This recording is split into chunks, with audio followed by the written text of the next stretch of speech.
तेरी वाणी जीवन की रोटी, नैनों की ज्योति अंधेरा मिटाती।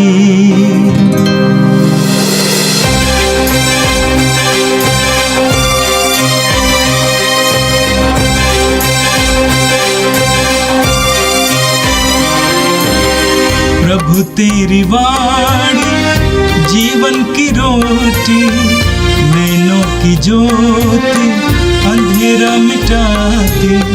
प्रभु तेरी वाणी जीवन की रोटी, नैनों की ज्योति अंधेरा मिटाती। वाणी वाणी वाणी वाणी वाणी पवित्र है, शाश्वत है, जीवन का मन्ना है। 1 अप्रैल शुक्रवार।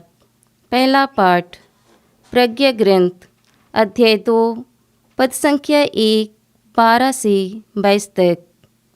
पाठ का मूल वाक्य है, हम उससे घिनौनी मृत्यु का दंड दिलाएं।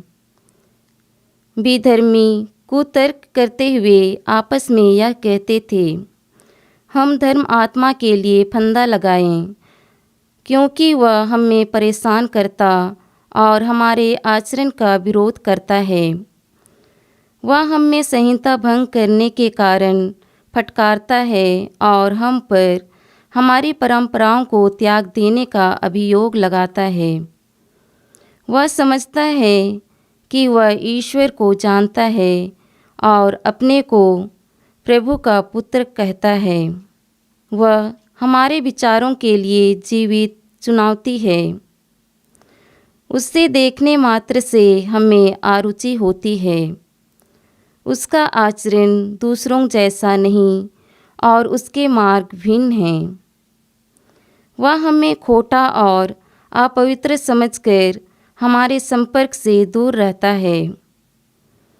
वह धर्मियों की अंतगति को सौभाग्यशाली बताता और शेखी मारता है, क्योंकि ईश्वर उसका पिता है। हम यह देखें कि उसका दावा कहाँ तक सच है। हम यह पता लगाएं कि अंत में उसका क्या होगा। यदि वह धर्म आत्मा ईश्वर का पुत्र है तो ईश्वर उसकी सहायता करेगा और उससे उसके विरोधियों के हाथ से छुड़ाएगा। हम अपमान और अत्याचार से उसकी परीक्षा लें, जिससे हम उसकी विनम्रता जान जाएं और उसका धैर्य परख सकें। हम उससे घिनौनी मृत्यु का दंड दिलाएं, क्योंकि उसका दावा है कि वह सुरक्षित ही रहेगा। वे ऐसे सोचते थे, किंतु यह उसकी भूल थी। उनकी दुष्टता ने उसे अंधा बना दिया था।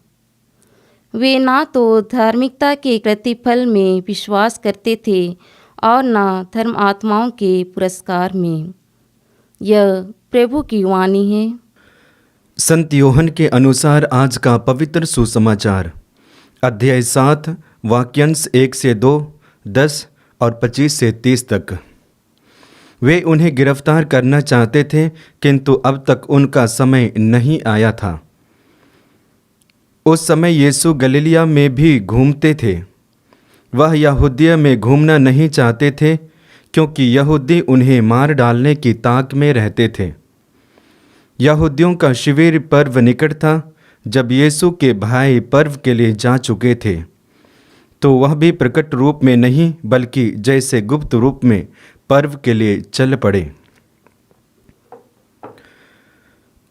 कुछ यरूशलेम निवासी यह कहने लगे, क्या यह वही नहीं है जिसे हमारे नेता मार डालने की ताक में रहते हैं? देखो तो, यह प्रकट रूप में बोल रहा है और वे इससे कुछ नहीं कहते। क्या उन्होंने सचमुच मान लिया कि यह मसीह है? फिर भी हम जानते हैं कि यह कहाँ का है। परंतु जब मसीह प्रकट हो जाएंगे तो किसी को भी इसका पता नहीं चलेगा कि वह कहाँ के हैं। यीशु ने मंदिर में शिक्षा देते हुए पुकार कर कहा, तुम लोग मुझे भी जानते हो और यह भी जानते हो कि मैं कहाँ का हूँ। मैं अपनी ही इच्छा से नहीं आया हूँ। जिसने मुझे भेजा है वह सच्चा है। तुम लोग उसे नहीं जानते, मैं उसे जानता हूँ, क्योंकि मैं उनके यहाँ से आया हूँ और उसी ने मुझे भेजा है। इस पर वे उन्हें गिरफ्तार करना चाहते थे, किंतु किसी ने उन पर हाथ नहीं डाला, क्योंकि अब तक उनका समय नहीं आया था। यह प्रभु का दिव्य सुसमाचार है। क्रिस्त प्रभु की जय। क्रिस्त में प्यारे भाइयों और बहनों, आज का पहला पाठ हम प्रज्ञा ग्रंथ से पढ़ते हैं और प्रज्ञा ग्रंथ के द्वारा हमारे लिए संदेश मिलता है कि एक समाज में किस तरह जीवन जिया जाता है। समाज के बारे में जब हम मनन चिंतन करते हैं तो समाज दो भागों में बांटा हुआ होता है और उनमें से पहला है जो सत्य के मार्ग पर चलते हैं, धर्म के मार्ग पर चलते हैं। दूसरा असत्य के मार्ग पर चलते हैं और अधर्म के मार्ग पर चलते हैं। समाज इन्हीं में बना हुआ होता है और आज के पाठ में विशेष रूप से इसी को दर्शाता है। विधर्मी हमेशा सोचते हैं कि जो वो करते हैं वह सत्य है, जो वे बोलते हैं वही सत्य है। हालांकि सत्य नहीं है, असत्य है, फिर भी उसे मान लेते हैं कि ये सत्य है और सब कुछ को अपने ही नजरिया से देखने का प्रयास करता है। यदि पूरा कहा जाए तो विधर्मी और असत्य के मार्ग पर चलने वाले लोग अपने जीवन में कोई परिवर्तन देखना नहीं चाहते हैं, अपने जीवन में कोई बदलाव लाना नहीं चाहते हैं और इसलिए यदि सत्य व्यक्ति, धर्म के मार्ग पर चलने वाला व्यक्ति उनको सुझाव भी देते हैं, उसे स्वीकारते नहीं हैं। आज के पाठ में बिल्कुल हम इसी तरह की बातें को सुनते हैं। वचन में हम पढ़ेंगे, विशेष करके प्रज्ञा ग्रंथ अध्याय 2 वाक्य 12 में पढ़ते हैं, हम धर्मात्मा के लिए फंदा लगाएं क्योंकि वह हमें परेशान करता और हमारे आचरण का विरोध करता है।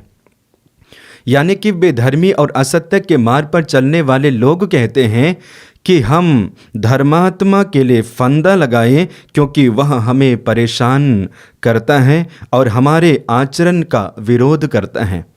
हम जो कुछ भी करते हैं, जो कुछ भी सोचते हैं, उनका विरोध वे करते हैं और इसलिए उनके लिए फंदा लगाएं। ये वचन क्या दर्शाता है? इस बात को दर्शाता है कि असत्य के मार्ग पर चलने वाले लोग अपने जीवन में कोई परिवर्तन लाना नहीं चाहते हैं। जहाँ पे वे गिरे हैं, जिस जगह पे वे हैं, उसी को सबसे उत्तम मानते हैं। क्रिस्त में प्यारे भाइयों और बहनों, आपके जीवन में और मेरे जीवन में ये हो सकता है। हर एक इंसान कभी ना कभी गिरते हैं और गिरने के बाद उठते भी हैं। हम प्रकाशना ग्रंथ अध्याय 2 वाक्य 5 में पढ़ते हैं, इस पर विचार करो कि तुम कितने ऊंचे स्थान से गिर गए हो। पश्चाताप करो और पहले जैसा आचरण करो, व्यवहार करो। वचन बताता है कि तुम कितने ऊंचे स्थान से गिर गए हो। ठीक इसी प्रकार ये हमारे भाई बहन जो अधर्म के मार्ग पर चलते हैं, विरोधी है, वे कहीं ना कहीं उस स्थान से गिर गए हैं और वही उनके लिए प्रिय लगता है। उदाहरण स्वरूप ले लीजिए, एक चोरी करने वाला व्यक्ति उसे ही सबसे अच्छा कार्य मानता है। ठीक उसी प्रकार जो डाका डालने वाला व्यक्ति उसी को सबसे अच्छा मानता है। हालांकि मजबूरी है, फिर भी वो करते रहता है। उठना नहीं चाहता है, बाहर निकलना नहीं चाहता है। क्यों? क्योंकि उनके लिए वह प्रिय है। ठीक इसी प्रकार हमारे जीवन में भी हो सकता है। आगे हम वचन में पढ़ते हैं, वह समझाता है कि वह ईश्वर को जानता है और अपने को प्रभु का पुत्र कहता है। यानी कि अधर्म के मार्ग पर चलने वाला व्यक्ति उस व्यक्ति के बारे में कहता है जो सत्य के मार्ग पर चलते हैं, उनके जीवन में सुधार लाना चाहते हैं। उनके विषय में कहता है कि ऐसे व्यक्ति अपने आप को धर्मात्मा, अपने आप को ईश्वर का पुत्र मानता है। और इस वचन के द्वारा हमारे लिए संदेश मिलता है कि सत्य को स्वीकारना कठिन है, लेकिन उनके द्वारा जीवन भी और बदलाव भी होता है। तो ख्रिस्त में प्यारे भाइयों और बहनों, प्रज्ञा ग्रंथ के द्वारा हमारे लिए संदेश यही है कि हम भी मनुष्य होने के नाते गिर सकते हैं, और यदि गिरने से बचना है तो हमारे जीवन में प्रज्ञा को आने देना है। प्रज्ञा ही हमारे जीवन में एक ऐसा बदलाव लाती है जिसके द्वारा हम तर्क वितर्क कर सकते हैं, जिसके द्वारा हम कह सकते हैं कि ये मेरे लिए अच्छा है, ये कार्य मेरे लिए अच्छा है, ये कार्य मेरे लिए लाभदायक है, मेरे परिवार के लिए, मेरे जीवन के लिए लाभदायक है। प्रज्ञा के जरिए हम तर्क वितर्क कर सकते हैं, सत्य को सत्य कह सकते हैं, असत्य को असत्य कह सकते हैं, और उसे निभाने के लिए हमारे अंदर में वो शक्ति और वो क्षमता प्रज्ञा के जरिए मिलती है। और यह ईश्वर का एक वरदान है, प्रज्ञा ईश्वर का वरदान है। तो आज हमें दैनिक जीवन जीने के लिए, सामाजिक जीवन जीने के लिए, पारिवारिक जीवन जीने के लिए प्रज्ञा की आवश्यकता है, क्योंकि जिस संसार में हम रहते हैं वो संसार एक ऐसा संसार बन चुका है, कदम कदम पे पाप है, कदम कदम पे विरोधी है, और इसे तर्क वितर्क करने के लिए हमें प्रज्ञा की आवश्यकता है। और प्रज्ञा ही हमें सही दिशा में ले जा सकती है, प्रज्ञा ही हमें सत्य के मार्ग पर ले जा सकती है, प्रज्ञा के द्वारा ही हम परमेश्वर के मार्ग पर चल सकते हैं। तो आइए प्रथम पाठ के द्वारा हम यह संदेश लें कि एक एक मनुष्य को, एक एक व्यक्ति को प्रज्ञा की आवश्यकता है, और निरंतर हमें प्रज्ञा के लिए प्रार्थना करनी चाहिए। ख्रिस्त में प्यारे भाइयों और बहनों, जब हम सुसमाचार में आते हैं तो सुसमाचार में आज विशेष रूप से यीशु और जनता के बारे में पढ़ते हैं। यानी कि यीशु के बातों को सुनकर उनमें से कुछ लोग ऐसे होते हैं जो यीशु को स्वीकारते नहीं हैं और कहते हैं, इस व्यक्ति को हम जानते हैं, इस व्यक्ति को हमारे पूर्वज मार डालना चाहते थे, इस व्यक्ति को हम जानते हैं कि ये कहाँ का निवासी है। और वे कहते हैं कि जब मसीह का आगमन होगा तो लोगों को पता नहीं चलेगा कि ये कहाँ का है और कहाँ से आया है। और इस तरह से आज के सुसमाचार के अंतिम भाग में हम देखते हैं, यीशु को गिरफ्तार करना चाहते थे लेकिन यीशु को गिरफ्तार नहीं किए, क्योंकि वचन बताता है यीशु का समय नहीं आया था। पूरा पाठों के द्वारा हमारे लिए संदेश ये है कि जब प्रभु यीशु मसीह का आगमन इस पृथ्वी पर हुआ, कुछ लोगों ने प्रभु को स्वीकारा और कुछ लोगों ने प्रभु को स्वीकार नहीं किए।